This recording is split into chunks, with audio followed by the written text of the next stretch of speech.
కొమరంభీం జిల్లాలో నిర్వహించిన neat MBBS పరీక్షలో గందరగోళం నెలకొంది. అధికారుల తప్పిదం వల్ల ఒక కోడ్ బదులుగా మరొక కోడ్ ప్రశ్నపత్రం అందజేశారు. ఆ తప్పిదం వల్ల ఆసిఫాబాద్ మోడల్ స్కూల్లో పరీక్షలు రాసిన విద్యార్థులు ఆందోళన చెందుతున్నారు. ఈ విద్యార్థులు రాసిన ప్రశ్నలకు దేశవ్యాప్తంగా జరిగిన ప్రశ్నలకు పొంతన లేదు.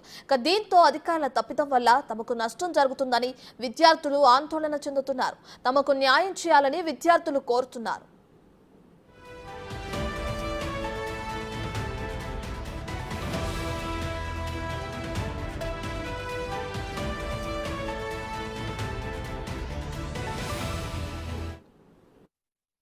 నేను ఈరోజు నీట్ ఎగ్జామ్ అటెంప్ట్ చేసిన 2024 ఆసిఫాబాద్ మోడల్ స్కూల్లో.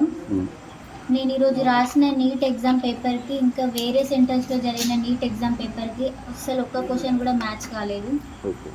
నేను చాలామంది ఫ్రెండ్స్ని అడిగి కనుక్కున్నా, హైదరాబాద్లో రాసిన వాళ్ళని, వేరే మంచిర్యాలలో రాసిన వాళ్ళని, ఇంకా సంగారెడ్డి వేరే సెంటర్స్లో రాసిన వాళ్ళందరినీ కనుక్కున్నా.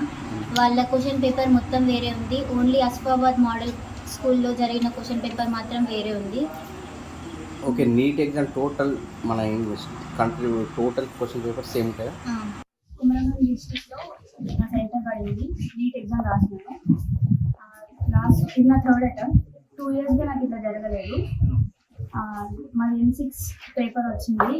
ఎగ్జామ్ ఈరోజు నేను ఎగ్జామ్ రాసిన. ఎగ్జామ్ అయిపోగానే అందరినీ కాల్ చేసి కనుక్కుంటుంటే అందరి సెట్ డిఫరెంట్ ఉంది, మా సెట్ డిఫరెంట్ ఉంది. ఓన్లీ మా సెంటర్లో మాత్రమే డిఫరెంట్ క్వశ్చన్ పేపర్ వచ్చింది. ఆల్ ఓవర్ ఇండియా వాళ్ళందరికీ కూడా డిఫరెంట్ వచ్చింది. సో ఇండియా తొందరగా ఈ ప్రాబ్లమ్ సాల్వ్ చేయాలని కోరుకుంటున్నాను.